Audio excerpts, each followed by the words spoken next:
News টুডেতে আপনাদেরকে স্বাগত। আমি দিক দেখে নিচ্ছি এই মুহূর্তের বিশেষ কিছু খবর। সামনেই দশম ও দ্বাদশ শ্রেণীর বোর্ডের পরীক্ষার চাপ কমাতে আজ প্রধানমন্ত্রীর পেপটক।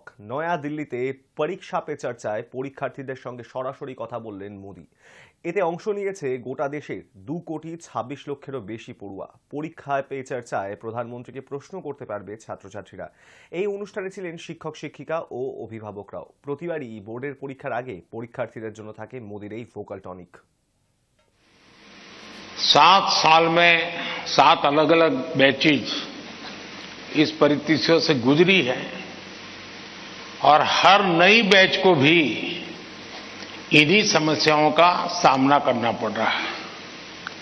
अब विद्यार्थियों की बैच तो बदलती है, लेकिन टीचर की बैच इतनी जल्दी बदलती नहीं है। কলকাতা হাইকোর্টের বিচারপতি অভিজিৎ গঙ্গোপাধ্যায় এবং বিচারপতি সৌমেন সেনের মধ্যে বেনজির সংঘাত নিয়ে শনিবার সকালে সুপ্রিম কোর্টে শুনানি হয়। 5 বিচারপতির বিশেষ বেঞ্চ মেডিকেল ভর্তি মামলায় কলকাতা হাইকোর্টের সমস্ত বিচার প্রক্রিয়ায় স্থগিতাদেশ দিয়েছে। সিঙ্গেল এবং ডিভিশন বেঞ্চের কোনো নির্দেশ আপাতত কার্যকর হচ্ছে না। সোমবার সেই শুনানি আবার শুরু হয়েছে শীর্ষ আদালতে। সব পক্ষের বক্তব্য শোনা হচ্ছে বিশেষ বেঞ্চে।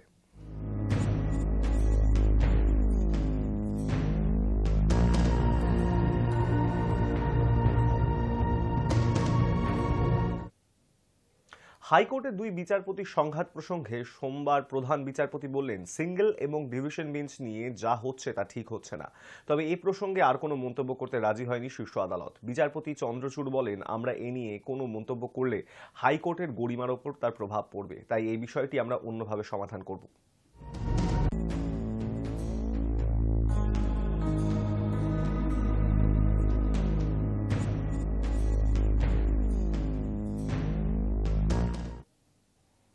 দুবার তাঁর বাড়িতে গিয়েও নাগাল পায়নি ইডি আধিকারিকেরা। তবে গত বুধবার সন্দেশখালী তৃণমূল নেতার বাড়িতে গিয়ে নোটিশ টাঙিয়ে এসেছিল কেন্দ্রীয় তদন্তকারী সংস্থাটি। তাতে বলা হয়েছিল 29 জানুয়ারি সকাল 11টার মধ্যে শাহজাহানকে কলকাতার ইডি দপ্তরে হাজিরা দিতে হবে। 24 দিন পর তাকে প্রকাশ্যে দেখা যাবে কিনা তা নিয়ে তৈরি হয়েছিল কৌতূহল। তবে সোমবার সকালে ইডির দেওয়া সময়সীমা পেরোলেও তাকে কলকাতায় তদন্তকারী সংস্থাটির দপ্তরে সিজিও কমপ্লেক্সে যাননি শাহজাহান। মনে করা হচ্ছিল নিজে না এলেও আইনজীবী মারফত নথিপত্র তদন্তকারীদের কাছে পাঠাবেন নিখোঁজ তৃণমূল নেতা। তবে সকাল 11টা পর্যন্ত শাহজাহানের কোনো প্রতিনিধি সিজিওতে যাননি।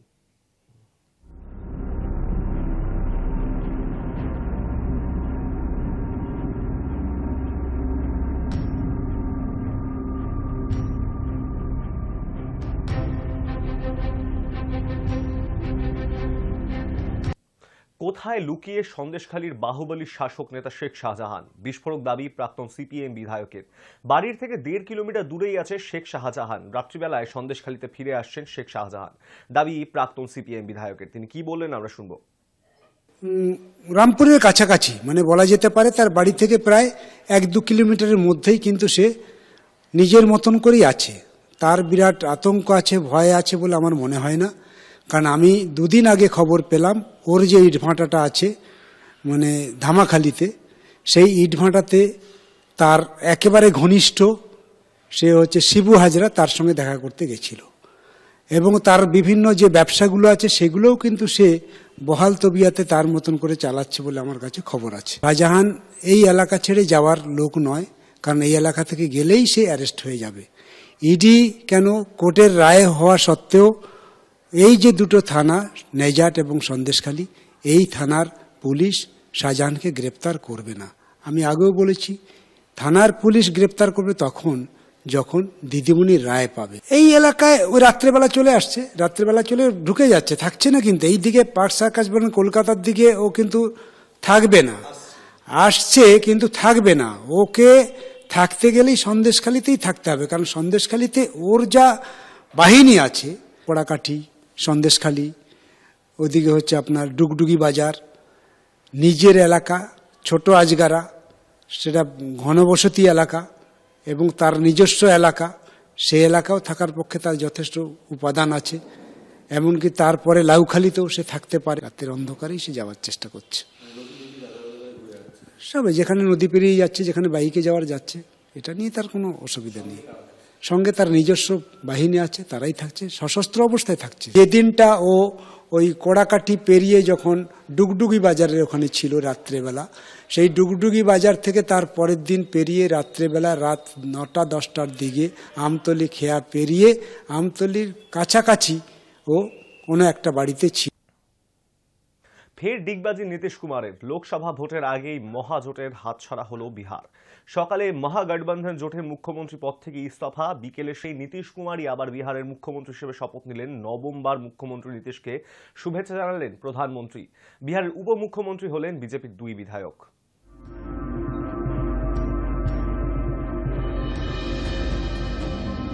कोई वैकेंसी नहीं है प्रधानमंत्री के पद की। भाजपा एनडीए की ऐतिहासिक विजय होगी लोकसभा में और बिहार में 40 की 40। পিন্ডি জোটের পিন্ডি চটকে গেল। এর আগে মমতা বন্দ্যোপাধ্যায় চটকে ছিলেন, আর এবার নীতিশ কুমার চটকালেন। সবাই বুঝতে পারছে নৌকায় থেকে কোনো লাভ নেই। ফুটোর নৌকায় কে থাকবে বলুন? সবাই জাম দিচ্ছে এখন। নৌকাতে ফুটো হয়ে গেছে, জল ঢুকছে হুড় করে। রাহুল গান্ধীও সেটা বুঝতে পারছে, সেটা তো পশ্চিমবঙ্গ ছেড়ে পালিয়ে গেলেন। এই ইন্ডি জোটের কোনো ভবিষ্যৎ নেই। মানুষের বিশ্বাস নিয়ে যে লড়াই, সেই লড়াই আমরা করে যাব এবং ততদিন করব, হয় জিতব কিংবা মরব। যারা এই বিশ্বাস ভঙ্গ করছেন তাহলে সেটা মানুষকে বিট্রে করা হবে। यहाँ से हम किशनगंज जा रहे हैं।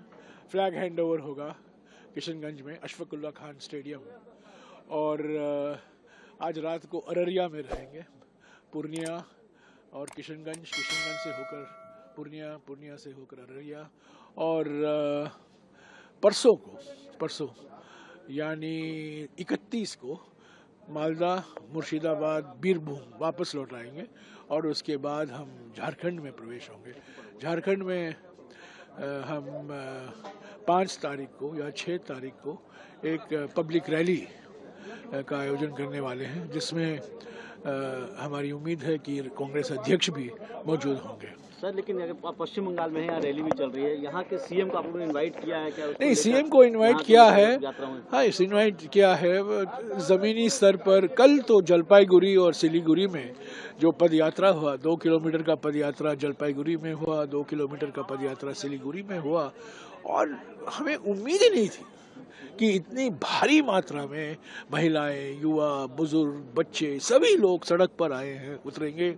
छत पर खड़े हुए हैं, बालकनी पर खड़े हुए हैं, भारत जोड़ो न्याय यात्रा का स्वागत कर रहे हैं। मैं नहीं कह रहा हूँ ये सब लोग हमें वोट देंगे, वोट नहीं, पर ये रिस्पांस है ना, ये कितना ऊर्जा था वहाँ और इतना उत्साह था। उसी रिस्पांस पे बोल रहा हूँ कि आप लोग सीट शेयरिंग को लेकर बातचीत कर रहे हैं? नहीं, देखिए ये इससे सीट शेयरिंग, इससे चुनाव का क्या असर होगा, ये हमारे संगठन पर निर्भर करता है। जमीनी स्तर पर अभी भी कल हमारे कुछ पोस्टर निकाले गए, हमारे कार्यकर्ता नाखुश हैं, हमारे कार्यकर्ता नाराज हैं, पर ममता जी तो इंडिया गठबंधन का एक बहुत महत्वपूर्ण हिस्सा है ना, तृणमूल कांग्रेस, और वो इंडिया गठबंधन उन्होंने कहा, दोहराया है कि मैं इंडिया गठबंधन से के हिस्सा होकर ही लड़ूंगी, मैं इंडिया गठबंधन को और मजबूत करूंगी। पर जमीनी स्तर पर जो लड़ाई हो रही है तृणमूल कांग्रेस के कार्यकर्ता और कांग्रेस के कार्यकर्ताओं के बीच में, ये मैं समझता हूँ कल थोड़ा मेरे लिए भी परेशानी हुई। मैंने उनको समझाया कि ये गठबंधन जो है राष्ट्रीय स्तर का गठबंधन है। राज्यों में हम लड़ाई कर सकते हैं, जैसे कि केरला में हम वामपंथियों के साथ लड़ते हैं, गालियाँ देते हैं, शोर शराफा होता है, एक दूसरों से हम लड़ते रहते हैं, पर राष्ट्रीय स्तर पर हम लड़ते नहीं हैं। तो ऐसे ही कुछ फॉर्मूला हमें ढूंढ निकालना होगा। पर मैं ज़रूर कहूँगा कि जलपाईगुड़ी में और सिलीगुड़ी में कांग्रेस जीवित है। ये तो हमारा कांग्रेस का गढ़ रहा है सालों से, पर कुछ कमज़ोर हो गए हम। और कल दार्जिलिंग से भी एक हमरो पार्टी है, दार्जिलिंग की हमरो पार्टी, उन्होंने कहा कि हम कांग्रेस का समर्थन करेंगे, इंडिया गठबंधन का समर्थन करेंगे। तो ये हमारे लिए एक सकारात्मक रुझान है। एक आखिरी सवाल है सर, आज आप लोग बिहार इंटर करेंगे, वहाँ सरकार बदल चुकी है, जेडीयू की लीडर की तरफ से एलिगेशन लगाया जा रहा है कांग्रेस तोड़ने की कोशिश कर रही है। कोई तोड़ने की कोशिश नहीं हमने की। 23 तारीख को नीतीश कुमार जी ने बैठक बुलाई पटना में, 18 पार्टियां वहाँ मौजूद थी, बम्बई में बैठक हुई, बेंगलुरु में बैठक हुई, सभी बैठकों में नीतीश कुमार जी मौजूद थे, उन्होंने कोई संकेत नहीं दिया। पर बिहार में बिहार में कई नेता मौसम वैज्ञानिक होते हैं। बिहार में कुछ ऐसे नेता हैं, आया कुमार, गया कुमार, जो गिरगिटों का को कड़ी मुकाबला देते हैं, वो कड़ी टक्कर देते हैं। पर यह अफसोस की बात है कि आखिरी वक्त पर उन्होंने हमारा हाथ छोड़ा। ये बिल्कुल विश्वासघात है। और बिहार की जनता उनको और उनके जो उनको नचाने वाले जो बैठे हुए हैं, जो मुहूर्त ढूंढते हैं दिल्ली में बैठकर, 14 तारीख को जब भारत जोड़ो न्याय यात्रा निकाला गया मणिपुर से, उस दिन मिलिंद देवरा को उन्होंने भगा कर ले गया। आज जब हम बिहार में प्रवेश होने वाले हैं, कल नीतीश कुमार को उन्होंने भगवाया। तो ये सब सही वक्त पर बिहार की जनता, जागृत जनता, नीतीश कुमार जी और प्रधानमंत्री को जरूर जवाब देंगे। লোকসভা ভোটের আগে 5 দিনে 7টি জেলায় মুখ্যমন্ত্রী। কোচবিহার থেকে শুরু হচ্ছে সফর। কোচবিহার শহরের রাসমেলা মাঠে সরকারি পরিষেবা প্রদান অনুষ্ঠানে একাধিক প্রকল্পের শিলান্যাস ও উদ্বোধন করবেন মুখ্যমন্ত্রী। সার্কিট হাউস থেকে সভামঞ্চ পর্যন্ত হাঁটতে হাঁটতে গেলেন মুখ্যমন্ত্রী। এরপর হেলিকপ্টারে শিলিগুড়িতে গিয়ে পাট্টা বিলি করবেন মুখ্যমন্ত্রী।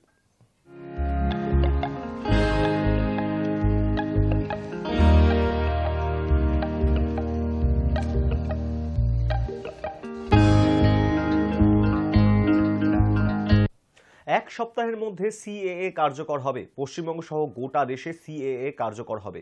কাকদ্বীপের সভা থেকে দাবি কেন্দ্রীয় জাহাজ প্রতিমন্ত্রী শান্তনু ঠাকুরের। তিনি কি বললেন আমরা শুনবো। ভারতবর্ষে সিএএ লাগু হবে এই গ্যারান্টি আমরা আজকেই মঞ্চ থেকে দিয়ে গেলাম। আগামী এক সপ্তাহের মধ্যে ভারতবর্ষ, পশ্চিমবঙ্গ সহ ভারতবর্ষের প্রত্যেকটা স্টেটে সিএএ লাগু হবে এবং সেটা আপনারা দেখবেন। আজকে সেই গ্যারান্টি এই মঞ্চ থেকে দিয়ে যাচ্ছি। সিএএ শুরু হওয়ার প্রসঙ্গে কুণাল ঘোষ কি বললেন আমরা একবার শুনবো। সিএ বা এনআরসি এগুলি ভোট এলেই ধর্মীয় ভেদাভেদের জন্য বিজেপি কুমির ছাড়ার মতো এগুলোকে ব্যবহার করে। বাংলার মুখ্যমন্ত্রী পরিষ্কার বলে দিয়েছেন, আমরা এসব কিছু হতে দেব না। যারা এখানকার নাগরিক তারা এখানকার নাগরিক, যাদের ভোটার তালিকার নাম আছে, যারা ভোট দেন, সরকার নির্বাচিত করেন, তারা নাগরিক। আর যদি অনুপ্রবেশের কথা ওঠে, অনুপ্রবেশ সীমান্তে রোখার দায়িত্ব তো কেন্দ্রীয় সরকারের, বিএসএফ এর, অমিত শাহের। তাহলে সমাজটাকে এইভাবে ধর্মের নামে যারা আছে তাদের মধ্যে কেন দ্বন্দ্ব তৈরি করতে চাইছে? নীতিশ কুমার ইন্ডিয়া জোট ছেড়ে ফের এনডিএর হাত ধরার পরের দিনই ভারত জোড়ো ন্যায়যাত্রা নিয়ে আজ বিহারে পৌঁছলেন রাহুল গান্ধী। এদিন তিনি বলেন, ঘৃণার বাজারে আমরা ভালোবাসার দোকান খুলছি। দেশে বিজেপির ঘৃণা হিংসার রাজনীতির বিকল্প বিচারধারা তৈরি করছে এই যাত্রা। একদিকে বিজেপি ঘৃণার কথা বলে আর আমরা ভালোবাসার কথা বলি। মণিপুর জ্বলছে অথচ প্রধানমন্ত্রী সেখানে যাওয়ার সময় হলো না। মোদী সরকার 2-3 জন শিল্পপতিকে দেশের সম্পদ দিয়ে দিচ্ছে। তিনি কি বললেন আমরা শুনব। ये जो विकास की बात करते रहते हैं, सामाजिक न्याय के बिना,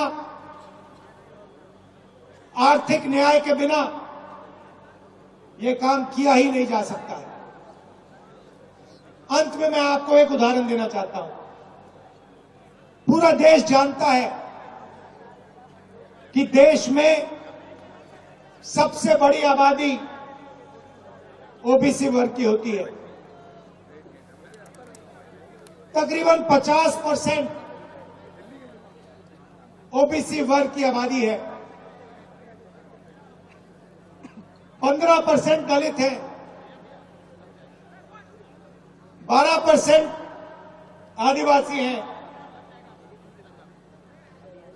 तकरीबन 15% माइनॉरिटी है।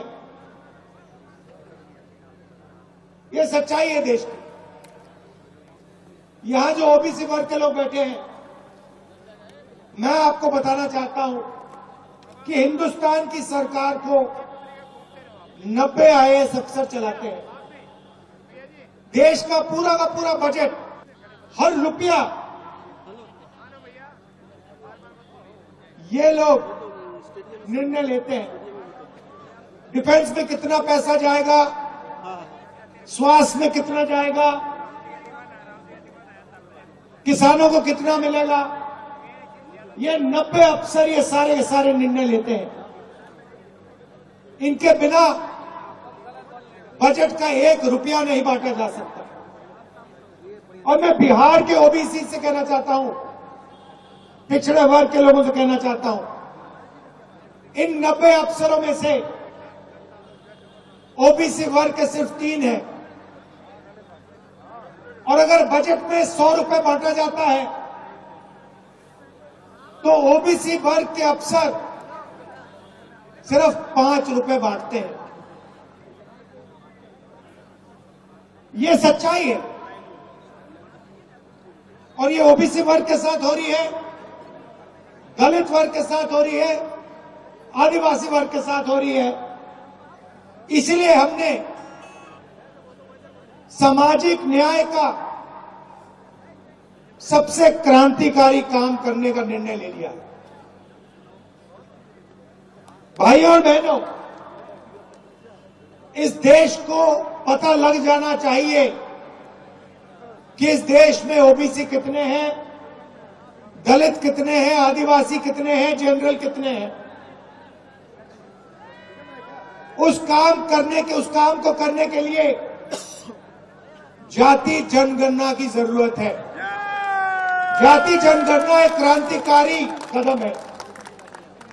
जिस दिन जाति जनगणना हो जाएगा उस दिन देश के आदिवासियों को, दलितों को, पिछड़ों को, सबको पता लग जाएगा कि उनकी आबादी कितनी है और फिर उससे पता लग जाएगा कि उनका हक कितना बनता है। जब तक सामाजिक न्याय के सवाल को हेड ऑन नहीं लिया जाएगा तब तक ये देश आगे नहीं बढ़ सकता है। নিউজ টুডে এখন এই পর্যন্তই। দেখতে থাকুন হাই নিউজ প্রেভিক নিরপেক্ষ।